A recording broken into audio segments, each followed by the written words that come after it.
caríssimo diácono, caros filhos. A liturgia de hoje, ela parece nos causar certa estranheza, uma liturgia um pouco difícil. Quando olhamos e vemos a primeira leitura, onde o profeta apresenta justamente a opressão de tantos, daqueles que são poderosos e oprimem aqueles que são mais fracos, que estão sob a sua tutela. Vê na segunda leitura aquilo que São Paulo apresenta diante do impedir-nos a rezar por estes meios, aqueles que governam, aqueles que têm poder, aqueles que por vezes nos contrariam. E o mais estranho de todos, se deparar com o Evangelho aonde o Senhor elogia aquele iníquo, astucioso, diante dos seus negócios. Como entender? Como entender aquilo que o Senhor quer? Como expressar e conseguir ver a vontade de Deus nessas pequenas coisas? São João Crisóstomo nos mostra e nos dá uma luz do porquê.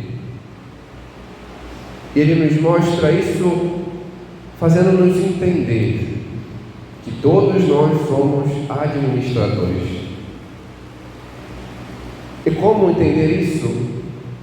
Vendo que tudo que aqui temos, nossa casa, nosso emprego, os bens, até mesmo a proximidade com outros,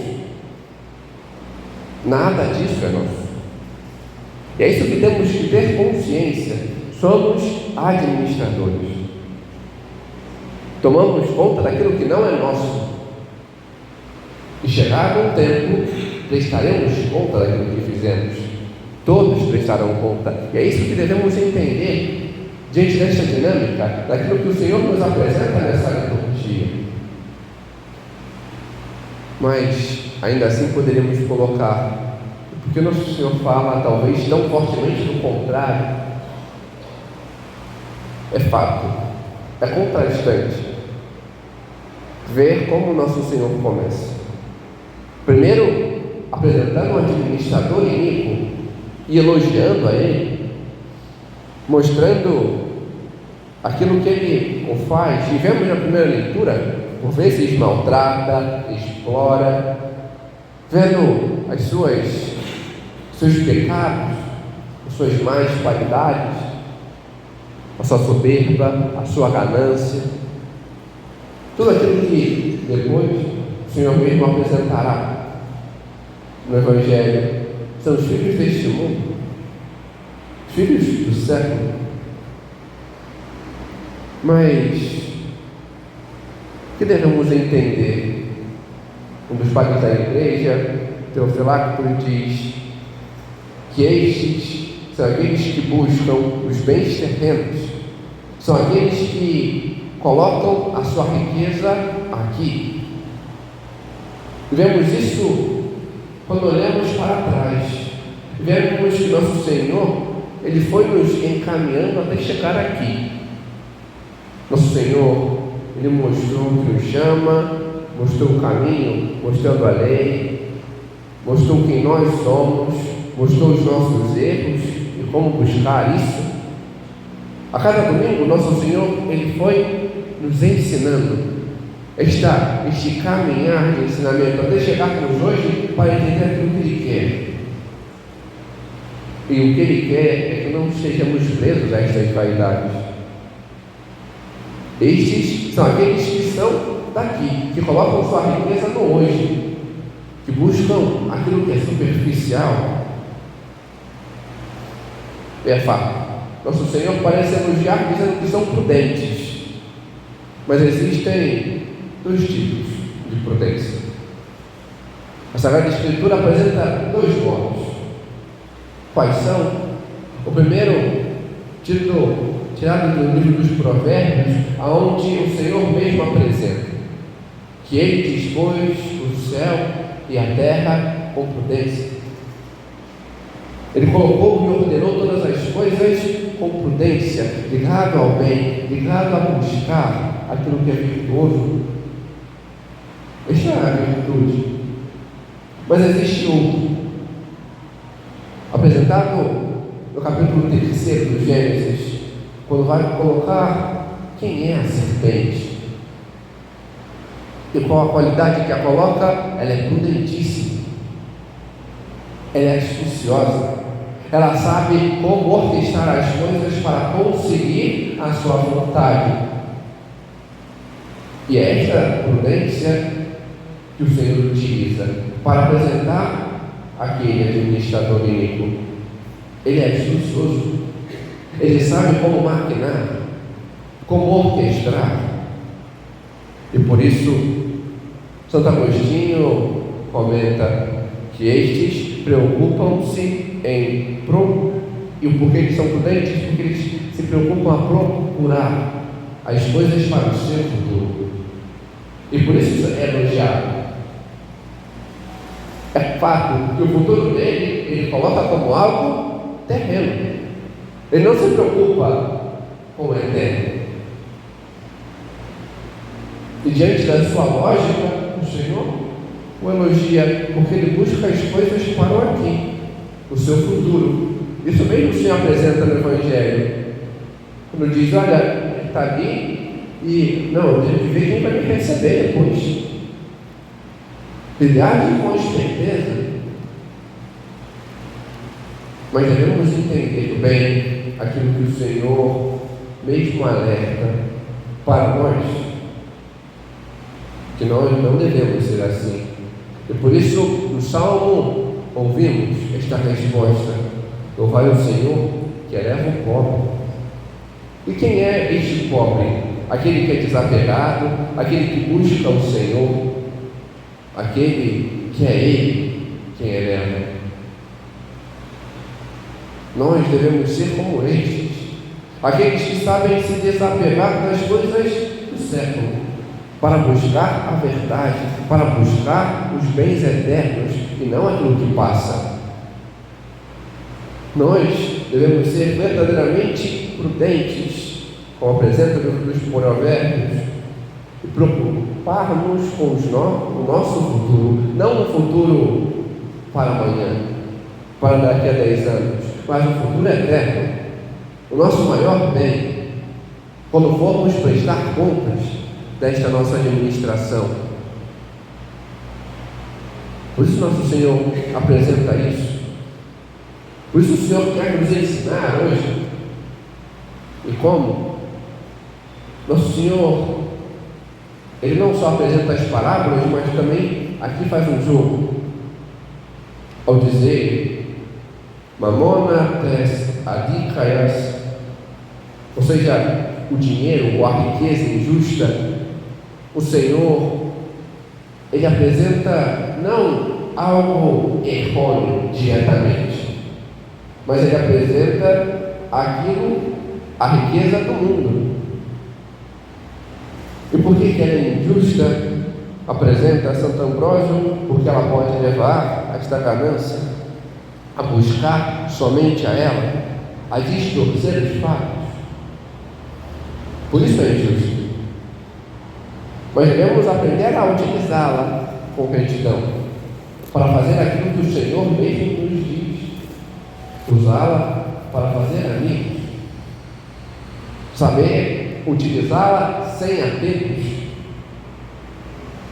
usar daquilo que o mundo tem, não para um usufruto, uma vontade superficial e prazerosa, mas ao contrário, utilizar com justiça, ser bons administradores, não iníquos. E como fazer isso? Saber dar a cada um aquilo que necessita.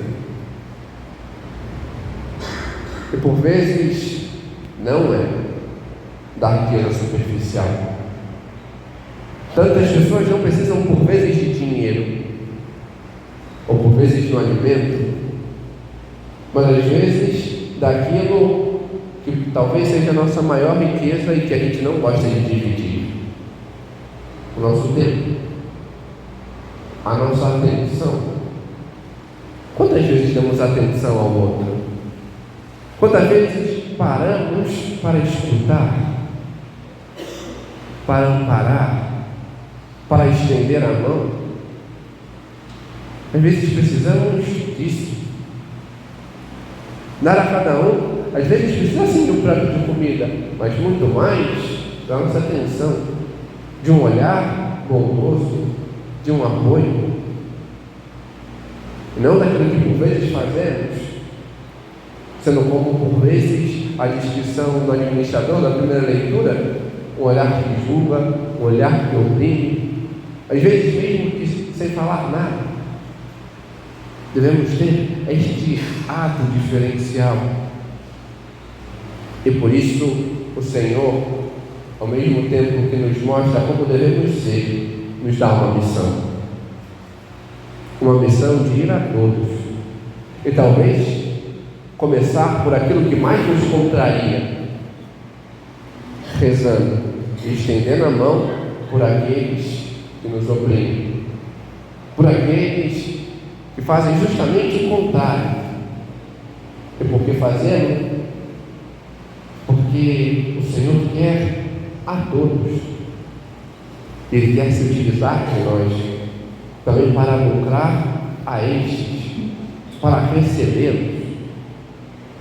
O Senhor nos chama a isso, a esta mudança, a este empenho.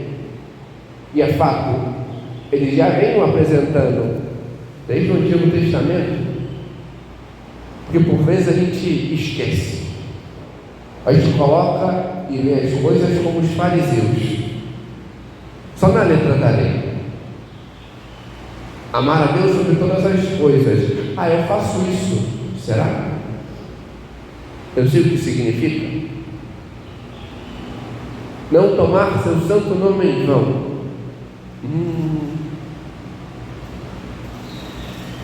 Guardar domingos e festas. Vai na missa domingo? Não? A festa de preceito, eu sei quais são. Mas a questão que se enquadra aqui, honrar pai e mãe. É fato, na letra, pai e mãe. No entanto, há mais. Cada vez que eu desacato a alguma autoridade, é contra esse mandamento que eu incorro. Cada vez que eu vou contra a qualquer autoridade constituída, é contra este que eu infrinjo. A gente tem que aprender a ser diferente. Nosso Senhor nos chama a isso, a rezar por estes, para que sejam bons diante daquilo que o Senhor nos confia. É parte. E por isso mesmo, os primeiros cristãos assim faziam. Eles rezavam. O imperador os perseguia, mas eles rezavam por ele. Não obedeciam às leis injustas, porque eram injustas, prestar culto aos deuses pagãos ou coisas assim. No entanto, eram fiéis. Devemos aprender a ser assim, ser como os primeiros cristãos, aprender a amar e ser bons administradores. Vemos isso nas primeiras comunidades, vemos isso em meus apóstolos, mas de modo sublime. Vemos isso quando olhamos para a Virgem Maria. Ela, mais que qualquer outro, nos dá este exemplo. Este exemplo de ser uma boa administradora, querendo como seu filho a todos. Aos pés da cruz, reza por aqueles que afligem seu filho, que o condenaram, que riem dele, para que possam ser alcançados pela misericórdia e possam mudar. Ela está ao lado do Rei, intercede por cada um de nós, seus filhos. Teve seu empenho na terra por cada um, e agora no céu continua a interceder por cada um de nós. ela sobre verdadeiramente aquilo que é a autêntica riqueza, não luxo. Vemos isso ao longo de sua vida. Qual era o seu castelo? Uma casa humilde, num lugar que pouco gostava, uma Galiléia. Sua carruagem, sendo ela a mãe do rei, era um pouquinho. Mas seu maior tesouro é estar com aquele que é tudo, a Cristo. Aprendamos com ela a buscar isso, a sermos estes bons administradores que buscam verdadeiramente usar das coisas do mundo para lucrar mais no céu, para estar mais com Deus, para corresponder à sua vontade. Amém. Glória ao Pai, e ao Filho, e ao Espírito Santo,